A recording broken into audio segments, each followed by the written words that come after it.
Buongiorno a tutti, ben ritrovati con The Globe, l'appuntamento mensile con le view di Eurizon. Vediamo da un novembre positivo per i mercati, in totale controtendenza rispetto a quelli che sono stati i movimenti del 2022. I tassi governativi che nel corso del 2022 sono saliti in maniera costante, nell'ultimo mese hanno provato a ridiscendere. Le borse in calo quasi costante durante tutto l'anno hanno segnato in novembre un buon rimbalzo in tutte le aree e il dollaro, anche lui, in un trend molto chiaro di rafforzamento, questo mese ha dato segni di indebolimento. Sono prove di svolta da parte dei mercati, a loro volta alimentate da prove, da segnali di svolta dell'inflazione, che è il vero tema di attenzione di quest'anno. In realtà l'inflazione americana già da qualche mese segnalava un picco, però negli ultimi dati ha segnalato una decelerazione superiore a quelle che erano le attese. In Europa non è ancora il caso, in Europa l'inflazione sta ancora salendo, ma se siamo effettivamente, come si dice l'inflazione americana, in un contesto di disinflazione, non manca molto anche a vedere il picco dell'inflazione in Eurozona e poi una graduale discesa a livelli più normali. Chiaramente l'ipotesi di una svolta dell'inflazione chiama a sua volta l'ipotesi di una svolta, comunque di un rallentamento da parte delle banche centrali. Quello che sta succedendo nei dati dell'inflazione non è sufficiente per cambiare i piani delle banche centrali a breve. La Federal Reserve continuerà nell'immediato il rialzo dei tassi che ha iniziato mesi fa per portare i tassi Fed Funds al 5%, adesso sono al 4%, manca un punto percentuale. Idem, la Banca Centrale Europea continuerà molto probabilmente ad alzare i tassi, dal 2 li porterà a un punto di arrivo al 3% nei primi mesi del 2023. Però chiaramente il mercato inizia a ragionare sul fatto che il grosso del rialzo dei tassi di interesse da parte della Fed e della Banca Centrale Europea è avvenuto e addirittura sta incominciando a ragionare sul fatto che poi nel corso del 2023, dalla seconda metà del 2023 e per il 2024, la Fed possa abbassare i tassi, in parte anche un po' la Banca Centrale Europea, per andare a contenere il presumibile e l'atteso rallentamento del ciclo economico che ci sarà, data la restrizione monetaria che è stata fatta. Questo diventa il tema di attenzione. Se effettivamente avremo conferma dei prossimi dati che l'inflazione si sta calmando, l'attenzione passa sulla tenuta del ciclo economico.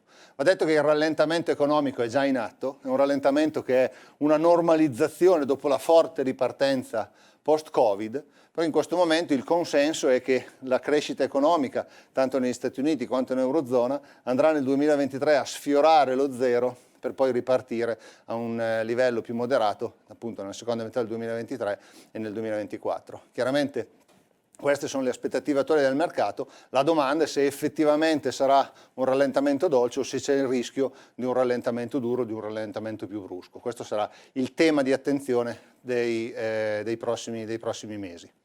Avendo questo come scenario di riferimento, qual è il nostro posizionamento?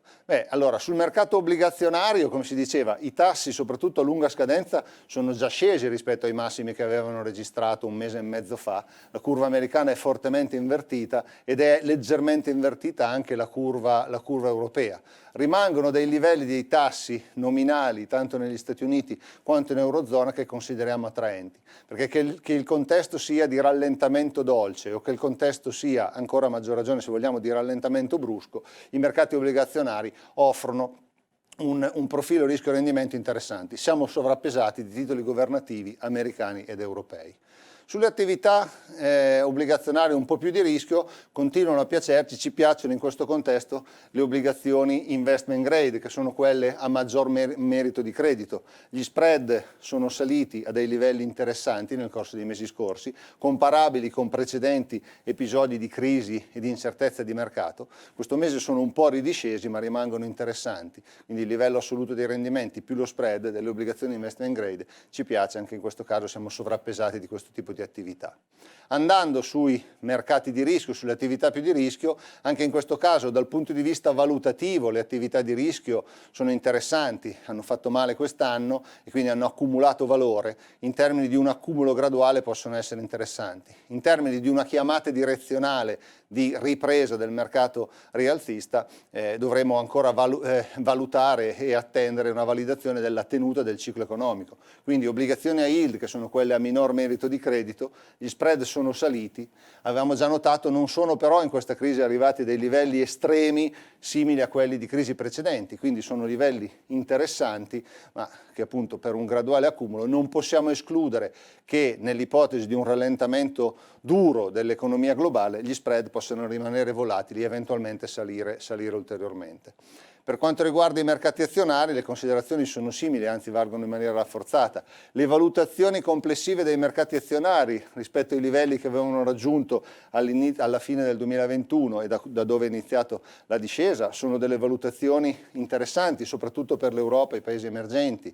Le valutazioni del mercato azionario dopo il recupero di quest'anno si sono riportate un po' di questo mese, si sono riportate un po' in alto, ma rimangono interessanti. Quindi sono valutazioni che, come si diceva, interessanti per un inizio di accumulo graduale dal punto di vista della ripresa chiara del mercato rialzista per le azioni. Dovremo attendere validazione appunto dalla tenuta del ciclo economico e soprattutto l'attenzione sarà sugli utili aziendali.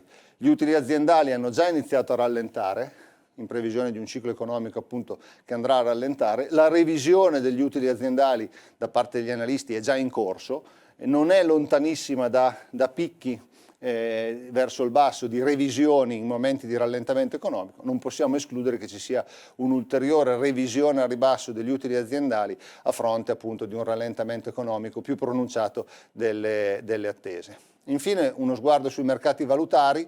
Veniamo, come abbiamo detto, da un dollaro che si è rafforzato tanto nell'ultimo mese, ha dato indicazioni di svolta, di andarsi di nuovo a reindebolire. Da qualche mese notavamo come il differenziale tassi quest'anno si è mosso in favore teoricamente dell'euro, perché i tassi in Europa quest'anno sono saliti più di quanto non siano saliti negli Stati Uniti, ma il dollaro aveva continuato in maniera contraria rispetto a questo indicatore a rafforzarsi. Perché? Perché è stato utilizzato, se vogliamo, come bene rifugio in un contesto guidato dall'inflazione che era un contesto considerato non sostenibile. Se l'inflazione rientra, gli investitori avranno bisogno probabilmente di meno di beni rifugio come il dollaro, e allora probabilmente il dollaro potrebbe ritornare a indebolirsi in linea con i fondamentali dei differenziali di interessi, motivo per cui abbiamo deciso di incominciare a ridurre le posizioni in dollaro e essere sottopesati di dollaro in questo contesto e per i mesi a venire. Questo è quanto per la nostra lettura del contesto economico, la nostra lettura delle variabili di mercato, il nostro posizionamento sui fondi. Vi ringrazio per l'attenzione e vi do appuntamento a The Globe del mese prossimo.